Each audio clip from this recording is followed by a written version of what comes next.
Magandang gabi po, Luzon, Visayas at Mindanao. Muling inulan ng batikos ang PCSO matapos ulitin ang bola sa 3-digit game ng Lotto nitong Martes. Nalaglag kasi ang bola para sa unang digit, bagay na napanood ng marami sa live stream ng draw. Git ang PCSO, hindi ito aberya. Sabi naman ng isang senador, dapat itigil muna ang bolahan. Nakatutok si Mav Gonzalez. Inulan ng reklamo ang live stream ng Philippine Charity Sweepstakes Office o PCSO matapos magkaaberya ang lotto machine noong February 27. Sa 2 p.m. draw ng 3-digit game, nabola ang mga numerong 197. Pero maya-maya, nahulog ang bola sa unang machine. Hindi nakapili ang ating unang machine kaya uulitin ang pag-rumble. Sir, ano po ang nangyari? So, nagkaroon pa yung technical difficulties, nagkaroon pa tayo ng draw machine malfunction. So magkaroon tayo ng alternate procedures. So yung pong hindi nakapiling machine ay papalitan po natin ng another machine. Tinest ang panibagong machine para masigurong nakakabola ito ng maayos. Nilagay ang mga bola at naputol ang live stream.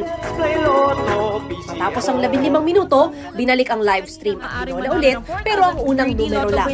May ilang nagkomento na dapat binola ulit lahat ng numero para raw patas. Paliwanag ng PCSO, hindi ito maituturing na aberya at nangyayari rin daw ito maski sa ibang bansa. We cannot consider this as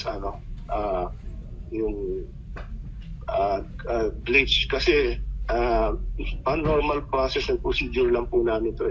As I mentioned earlier, this already happened in the past. Machine malfunction is really beyond our control. Hindi na rin daw pwede palitan ang mga numerong nabola na. Once the draw machine already selected a number ball, that is already the official winning number. Hindi po natin pwedeng baguhin uli. Lalo na live po ito, telecast, nakita na po yung ng tao. Rest assured that the PCSO is preserving the integrity of lottery draw operations. Kamakailan lang ay kwestiyon sa Senado ang PCSO dahil sa umaning madalas natatamaang jackpot sa iba't ibang lotto games. Paiimbestigahan daw ni Senate Games Committee Chairman Senador Raffy Tulfo ang insidente para malaman kung glitch ba talaga ito o kahina-hinalang aksyon ng PCSO. Hindi pa nga raw tapos ang investigasyon sa e-lotto system, may ganito na namang nangyari. Si Senador Amy Marcos na dati nang nanawagang itigil muna ang lotto draw sa gitna ng mga kwestiyon sa integridad, nagulat daw nang makita ang kinukwestyong draw. Uy, ano ba yan? Hanggat hindi na susolve lahat yan, tigilan muna. Yung sinasabi nila na kailangan na ibalik na muna from start at ulitin.